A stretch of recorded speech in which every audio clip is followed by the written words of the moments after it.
So let's quickly join in. We're a little bit late to the party. They're already underway with a lot of matches probably, but you know when you've got two kids, you have to put them into bed and make sure they sleep first. So let's quickly jump in. Got the Golden League logo ready. We got ourselves ready. The game's loading, and let's see where they at. So let's see if we can go to the live. I don't know how many minutes they're already underway, but we're gonna see in a second now. So Delhi against Rus. And if I look at the map, it seems like Lipany. Can I check somewhere if it's Lipany? I wouldn't know. So we see the timer counter adding up like around 11 minutes. So they're probably around 11 minutes. Yeah.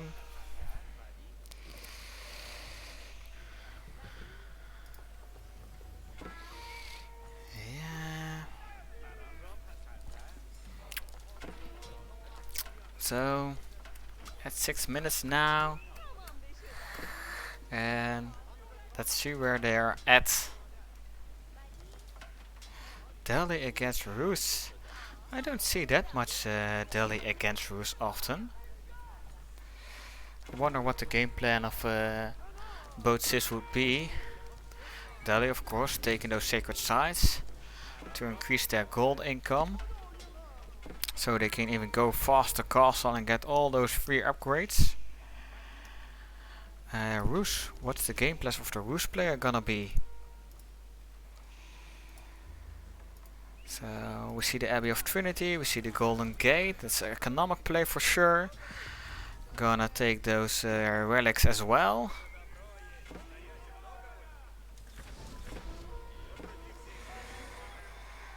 So almost to the live version now.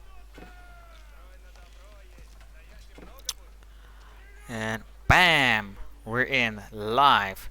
So what are we looking at? We've got Puppypaw playing as the Delhi, and he already has a lot of upgrades going. It seems he's just hit the castle age a couple of minutes ago. We see he's got those 3 sacred sites under control, so that's a lot of extra gold income for our Delhi player. We see some horse archers, of course, the Rus. Mangadai Mongols. Horse archers come in trying to rest, but Puppypaw walled off his base really well, so it's gonna be hard for the Viper to raid him. Only the front is a little bit open, so officially we've got that sacred site counter ticking down from 10 minutes to 0, but I probably think the horsemen intercepting those horse archers of the Rus, chasing them away. Both horsemen and spearmen do really nice damage against those horse archers of the Rus. Just a check, BRB 1, 2, 3.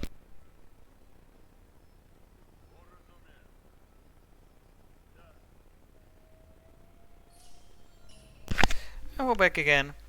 So the biggest reason Puppypaw has those sacred sites because it gives so much gold bonus to the Delhi player. And what's the Viper's position at the moment? So he's got 2 relics in the Abbey of Trinity. How many town centers does he have? I only see 1 town center, so it's a 1 town center play. Same goes for the Delhi, so it's 1 town center against 1 town center. We don't see that much 1 town center play anymore. If you ask me, the current meta is really greedy with a lot of double town center plays or even triple town centers. So that's gonna make it a little bit slower game than usual, because that eco is not racking up as fast as you can with double town centers. Trebuchet working on those walls in the middle, so the Delhi player walled in that sacred site just to make sure. It takes extra time to neutralize it. because every time it ticks, it gives 25 gold to our daily player. So we see more horse archers and a warrior monk coming in. We see horsemen and elephants coming out for the daily. Of course, the elephants are so strong in the castle age, especially the tower elephant, the tusk and melee range, the archer on top of it countering those spearmen, and probably gonna see scholars. Yeah, there we have them, scholars behind them to heal them up. That's a really deadly combination, the elephants with the scholars. So is he gonna engage this party of the Viper over here? We do see a horse archer slipping in every time. He's got those horse archers just slipping in this little space in the open spot of Puppypaw's base. And Puppypaw on his turn contesting this sacred site as well, because he wants that sacred site counter ticking down. Of course, you can always win with the sacred site counter, but not only does he want that winning condition, he also wants that gold income. That's really good. So big engagement over here, spearmen against horse archers, horsemen coming in, elephants coming in, scholars behind it, healing the army of Puppypaw, and a lot of horse archers going down. So Puppypaw, the Viper, coming in with a lot of villagers.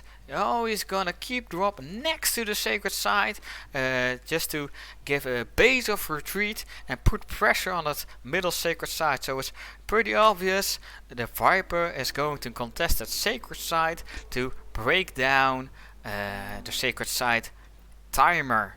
Can we see?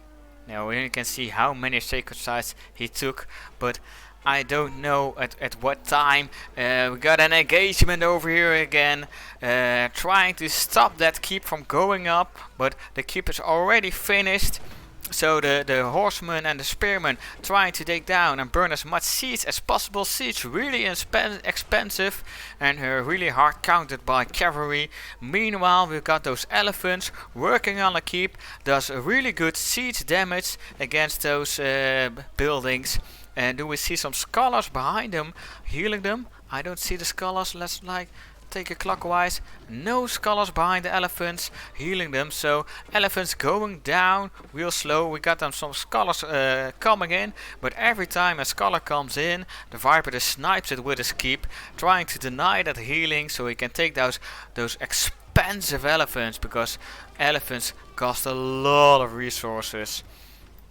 I think they cost like 400 food and 600 gold to be exact. Meanwhile, Viper also trying to contest that sacred site on the east side of the map, trying to get his foothold in. So I wonder how much time is left. I'm not hearing any gongs yet.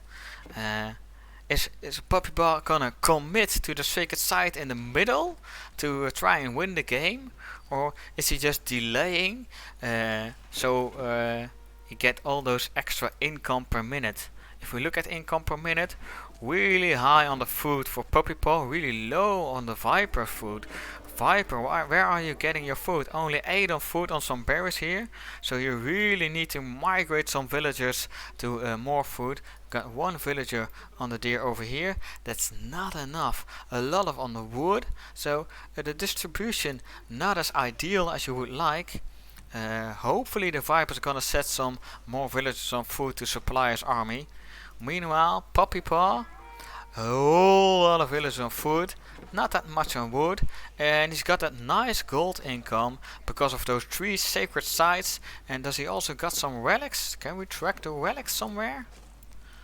1, 2, 3, 4 relic here, 3 relic, where you at? So we see in the Abbey of Eternity with 3 relics. So Viper has 3 relics for sure, but does he has more? Just put it away. Puppypaw reacting with his own keep now. Puppypaw, you gotta have relics, of course. You know, I believe in you to have relics somewhere. Meanwhile, another wall built to delay all those horse archers from coming in and neutralizing that site. And here the elephant defending the best he can. But all those springles, you know, we got here 5 springles shooting at that elephant. Springald does 30 damage every shot he takes. So that's 150 damage every shot. That's a lot of damage. And meanwhile, they're both fighting. Oh, a lot of elephants on the east side contesting this sacred site to hopefully get in that win by the sacred site timer. Still no gong. Oh, the Viper taps out. Is it a sacred site victory? Or did he tap out because he didn't see any chance of winning?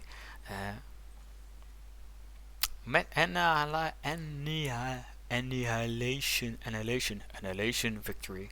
So probably the Viper tapped out. He didn't see any chance anyway to contest those sacred sites and take them in time. So villager count pretty even, a little bit more villagers for Puppypaw, but military count Puppypaw a lot higher than the Viper, like 30 against 15, so that's double. And the sacred sites are just so well fortified. Nice win from Puppypaw. So we tuned in a little bit late, so we don't know the score at this moment yet. Oh, that's 3 relics. That's not possible. So we probably dropped 1 relic and captured it again. So Puppypaw had 2 relics even if we couldn't find them. So let's find out and check if this is the end of the series or oh, match invite, unable to join. Already in game. Are they already entering the next game? Yeah, they already started it up. It's Mongols against Holy Roman Empire. Really nice for the Viper inviting us to take a look. I don't know the score yet. Can we find the score somewhere? Let's just check AKC TV Twitch. Just for my, just to get rid of my own restlessness, not knowing what the score is. 2 against 2, and it's a best of 7. So you need to win 4 games. Oh no, it's a best of 5. Ooh. So this last game is gonna be the one who takes all the way. You know, the one who gets the chicken dinner, winner chicken dinner, or lose and get that 4th place. Okay.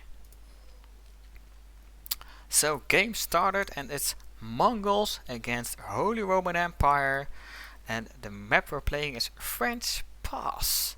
So French Pass, not on the ranked pool, but I really liked the map when I used to play it when it was in a quick match pool. They changed it a little bit. If you look at those mountains in the middle, they were a little bit shorter than they were before. The previous French Pass had mountains coming up all this way, so you could really easily wall off at this side and then wall off at that side and make sure nobody could get into your base. Even more ideal if you're thinking from Puppypaw's perspective, if we would have could wall this side and you could wall over here with the old French Pass, and you would deny all the gold in the middle.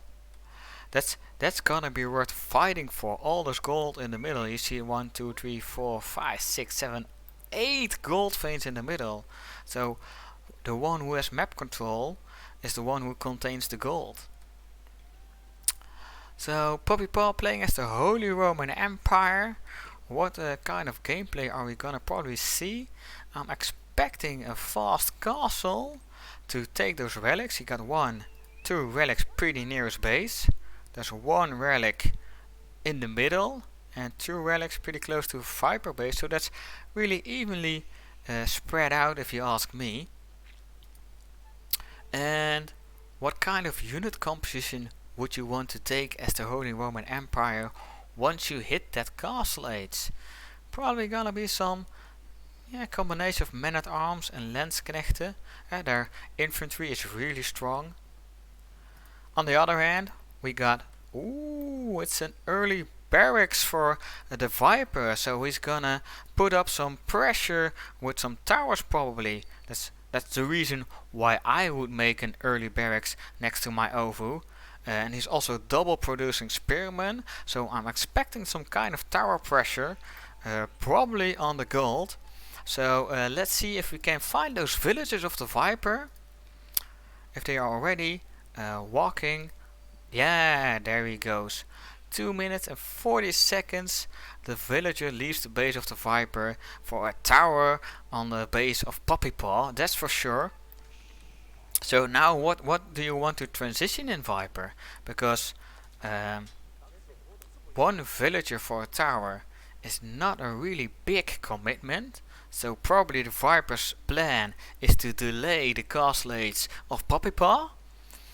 But what he's gonna transition behind that? Is he gonna fast castle himself, bank his stone, and then mass produce lancers? That would be an option. I can't look in the head of the Viper, but that would be my game plan if I had like a soft aggressive attack. Let's call it a soft aggressive attack with a couple of spearmen and one villager towering the gold of Puppypaw. Puppypaw going Achenchappel himself, so that's an eco build. So the Viper's gonna try to delay that as much as he can. And yeah, I would transition into a fast castle mass lancer behind this, because I would expect men-at-arms and Landsknechten from Puppypaw as an army composition, and lancers are pretty good against boat. You know, they do fine against boat, and the lancers have so high mobility, so you can even have the opportunity to raid. So 4 spearmen, 1 villager. That's a good investment, because all this time Puppypaw can't reach his gold, so he's denied of his gold. His secondary gold is all the way to the west. It's pretty hard to take because it's really far from his base. So he's got those scouts trying to torch in. Meanwhile, the Viper torching down that mining camp, because if you set a building on fire with the Mongols, you get that extra resource bonus. Don't know how much that is out of my head, but we're gonna see soon enough if we take a good look at the mining camp. The question is Viper gonna set up more towers next to this one? So he's going to the second age now with the, is it, 25 gold I see for burning down the mining camp. Do we see the silver tree? We see a silver tree. So he's gonna set up that trade route for that economic boom. So a whole lot of villagers of Puppypaw, 11 villagers saying to that one villager of the Viper, I don't want you to put up that tower. But all this time, all those villagers, the 13 villagers, have idle time. So if they're pressing the villager of the Viper, preventing him to build a tower, meanwhile they're not collecting resources as well. So Puppypaw decides to get that gold mine, that gold vein on the west side of the map. He's got a couple of archers now to counter the Khan and those spearmen, so he can pretty easily safely take it. And the Viper gonna put up some towers extra on the east side of the base of the Puppypaw, just to have some pressure and vision on them. It's really annoying to have a lot of towers around your base, even when you have the means to take them down with scouts, archers, maybe even a ram if it's multiple towers. Meanwhile, it's only a scout attacking that poor gold villager, and the Viper is gonna hit H2 with a silver tree. Scout gets taken out, and traders incoming. And we immediately see the blue line to the trade post, the neutral trade post. So what's the reaction of our Puppypaw? So he sends a villager. What's that villager gonna do? Is that villager gonna build a tower? Is that villager gonna build a wall? That villager not gonna do anything because it's being chased back by the Khan. And the same for the archer chasing the Khan back as well. So villager gonna go back to his base, probably only 11 HP, that's not enough. And Puppypaw trying to get out with his archer, but already horseman in play by the Viper. So you know he played this matchup many times before. You've done this before? Yeah, if I did this many times before. You know, building up 1 or 2 towers with 4 spearmen. The opponent's gonna react with archers. He's gonna react with horsemen himself, and probably Puppypaw gonna react with spearmen to counter those horsemen. And what do you want as the Mongol player against those spearmen? Maybe a mangonel or 2.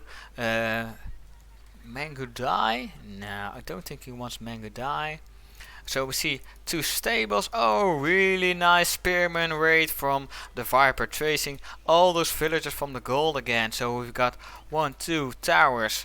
Third one's not gonna get up. The villager over here. I thought it was dead for a second. It's going to be really hard to get that third tower up, but the gold is denied. That's something that's for sure. And meanwhile, the Viper is denying the other gold with his composition of a couple of horsemen, a couple of spearmen, and the Khan and the scout. So Puppypaw really lacking in the gold now. We see 200 income per minute, but it's gonna dwindle down because he's not collecting any gold at the moment. And he also missing out on the buff of the Aachen Chapel for the gold vein at the north side of his base. So horsemen picking off those archers so the villager can build that third tower in peace. And it's gonna be rest in peace for those horsemen, and it's not gonna be rest in peace for the second horseman. No, not yet. So we see the spearman engaging with the archer over here. Meanwhile, burning down those stable. It's not proxy stable, but pretty far south of his base. He Puppypaw wanted to extend his base more to the west side to protect that gold.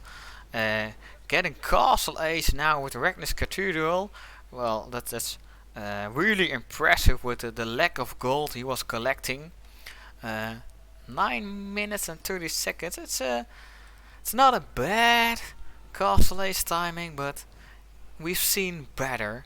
Another tower coming up at that secondary gold vein. So Viper in control.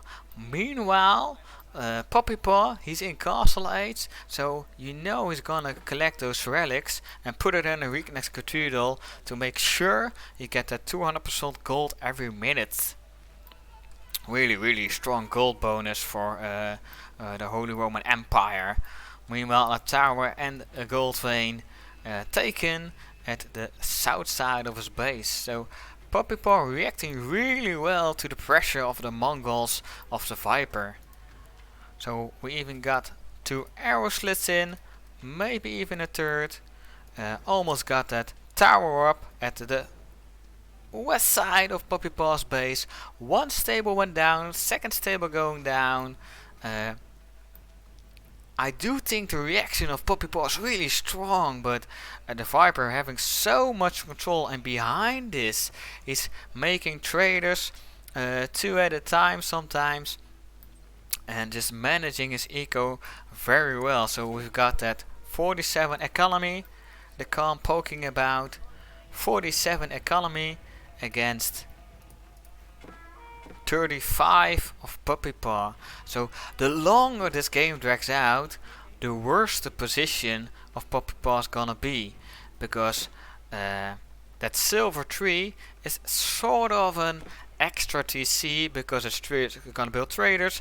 Those traders are gonna haul in extra resources, and every age up the Viper gets is gonna haul in more resources. So Puppypaw trying to react by taking those relics, and some nice horseman raids on the gold vein here. Again gold being denied, even put up a tower to contest the gathering of the gold over here. And the Viper's fine throwing away some horsemen to take away as many villagers as possible. One relic inside the outpost, so that's a little bit of extra gold income for our Puppypaw. And if I'm correct, it also gives some armor increased by 50, damage up by 35, sight range 25, weapon range 20, and the gold generation, but not the 200% gold generation the Ragnus Cathedral gives. So Puppypaw, under a lot of pressure, uses a lot of villagers to burn down this outpost with his arrow slits, but the outpost taking down 1, 2 villagers himself, 3 villagers himself. So the economic base of Puppypaw is dwindling. 31 economy against 53. 20 economic difference in 12 minutes. That's a big difference. I'm sorry, Puppypaw, but I have the feeling you're in a really bad position. So meanwhile, those men-at-arms coming out, good counter against spearmen, horsemen, archers, because they're heavy melee. So they're gonna put up in the tower, because the tower gonna, make work of those men-at-arms over time. Gonna take a long time because of all the armor, but in the end it does a decent amount of damage. And Puppypaw having a lot of trouble getting that other relic that's behind those 3 towers for the Ragnus Cathedral. So Puppypaw has his H3 landmark, the Cathedral, but he's not really making any use of it. Now the relic coming in, so now the monk is just waving to his villagers like, I've got a relic, do you see me? Yes, we see you, put it in the Cathedral please, thank you very much. So men-at-arms trying to take down the tower, but no way. Meanwhile, the Silver Tree moved his way to increase the distance to the neutral trading post and increase the amount of resources that are brought to the market. So we got 100 gold, 9 food and 9 wood every time a trader takes a trip. So we see some engagement over here again. Yeah, the spearmen and horsemen, they're never gonna win from those Landsknechten and men-at-arms combination. But the only thing the Viper wanna do is delay, only try to snipe some villagers and delay the economics and try to take out the concentration of Puppypaw, trying to bring him off balance. So the poor Achenchapel boosting some farms in the process, but no gold, no lumber, no stone, so not as effective as we want it to be. So we see some engagement over here again. Yeah, the monk tried to take the relic on the side of the Viper, but Viper having really good vision on the map and doesn't allow it. Viper meanwhile got to the third age himself with Cruelty, and when the Khan is nearby it heals and provides a 25% damage bonus for all the other nearby units. So probably gonna see a prayer tent from the Viper side and gonna take those relics himself. Got some really solid food income with those pressures. We see some horseman raids trying to disrupt the villagers as much as possible. Meanwhile, Puppypaw trying to make a ram to get rid of all those towers around his base. Meanwhile, horsemen trying to snipe some villagers. One goes down again and trying to get this prelate. Prelate, you're gonna get taken down. No, he lives. He lives. 3 HP, but he lives. You know, I've been to dead doors and came back. So we see 3 towers around this base. On the north side, we see 1 tower. On the south side, we see 3 towers around the gold vein. We see those lancers coming in. I told you, lancers will be coming in together with crossbowmen. Once he hits H3, he's gonna use all those stone to double produce those units. Yeah, 5 crossbowmen, 2 lancers, a trader, siege engineering, improved siege engineering incoming. So we're gonna see siege units anytime soon on the battlefield.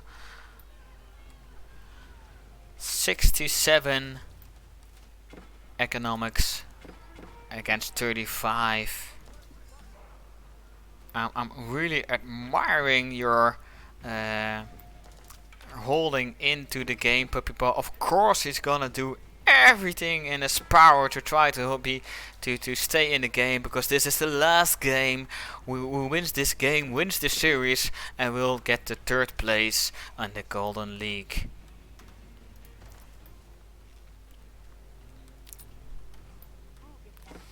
So let's see what's coming in from the Viper. The Viper trickling in units. Even has some more villagers putting up towers all around the base of Puppypaw. Puppypaw losing its ram. And the tower burning down, but villagers close by. Even a trebuchet now. And the villagers gonna repair the tower, gonna repair the trebuchet, and the trebuchet gonna make quick work of another gold vein denied. So Puppypaw, is he mining any gold? No, the only gold income he has is from the Directness Cathedral, and that's not gonna be enough. Another ram on the north side against 3 towers that have little to no protection, 2 low HP lances in the neighborhood, but those towers did their job. Those towers denied the gold for Puppypaw for like 15 minutes. And by the time those towers get taken down, Viper will be knocking at the front of Puppypaw's base, because he's advancing little by little. So we see the army composition of Puppypaw, archers and men-at-arms against those lancers and crossbowmen. So that those men-at-arms, those crossbowmen gonna make quick work of those men-at-arms, and those lancers gonna make quick work of those archers. So Viper also having that better army composition, because he's got golden units, and Puppypaw has to deal with food and wood units, which are, some people call them trash units, but they're weaker units overall. That's just, if you look at the stats, that's just facts. There's nothing to do about it. Trebuchet pushing up, gonna make work of that cathedral. Villagers pushing up, trying to put up towers as close as possible. I wonder when we're gonna see some springles in. Oh, we already see some springles in, only this tower doesn't have any springles yet. Springle towers, also really strong addition to a siege.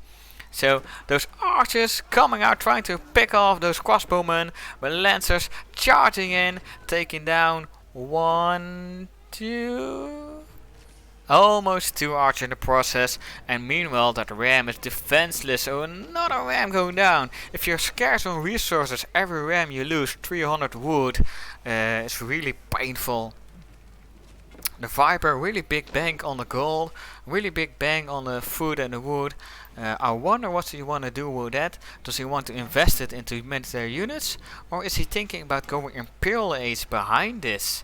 You know, he's having so much pressure on Puppypaw. The Directness Cathedral also gonna drop anytime soon. Puppypaw still not mining any gold, but the gold mine on the north side of the base is available again. But Puppypaw driven into a corner, and even mangonels coming in now against those mass of archers and infantry. Mangonels slightly buffed again, so they're really viable again. Those relic laying here defensively, helpless, just ripe for the taking. Do we already have that prayer tent for the Viper, I wonder? Let's see if we can take a quick look. Yeah, we do have the time to take a quick look. We see stables, we see siege on the field, we see the Kurotsai, we see a lot of girls, we see a lot of traders hauling in a lot of resources. I'm not seeing any. There's the prayer tent. Yeah, of course the Viper has a prayer tent. 1 relic in, and second relic probably gonna come soon. Oh, we got a big engagement over here. So those archers firing away as lancers, but not the most effective units you can have. Mangonel in the back, second Mangonel incoming, making quick work of those masters, the crossbowmen, mowing down those Landsknechten, mowing down those men-at-arms, crossbowmen. Archers are pretty decent against crossbowmen, but the two Mangonels behind them, they're not gonna be effective against that. So Puppypaw trying to hang on into this game, fighting for his life, but the Viper just retreats back to his towers. Those towers are gonna have those Springald upgrades, already has those Springald upgrades, but Viper already done what I am thinking. Springald coming out, trying to snipe off those Mangonels and Trebuchets the best they can. Mangonel retreating, gonna set up behind those. Oh, just a little bit too late for repairing, but the tower Springald probably gonna take down the real Springald in the field. So what do we see? No gold. Oh, Puppypaw built a monastery into back for that little bit of gold income, but not enough, and Puppypaw taps out.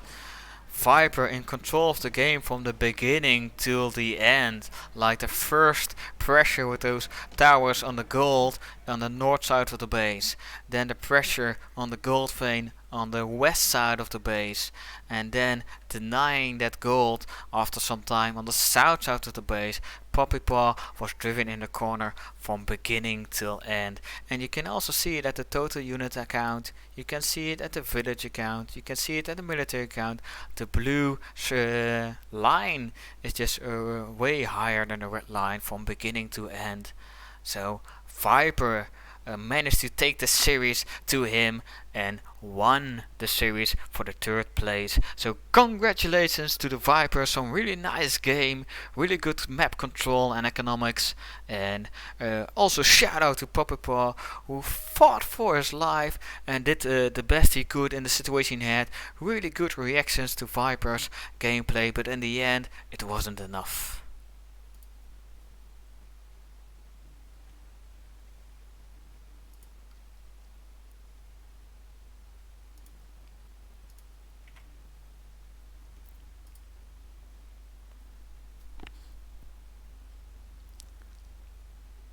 So some really nice games.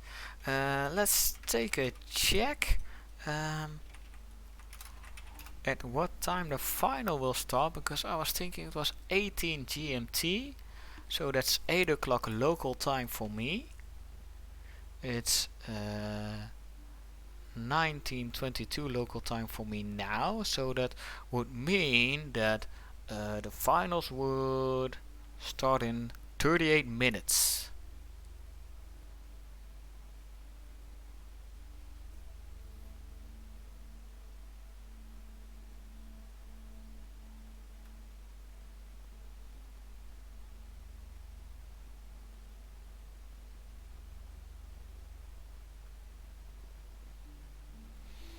So let's mute the desktop for a second so I can listen a bit to the EQC TV cast, so I know what I'm up to.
So I'm gonna pause my stream for a bit just to check what I'm up to, and we'll be back in the finals after like 40 minutes, I think.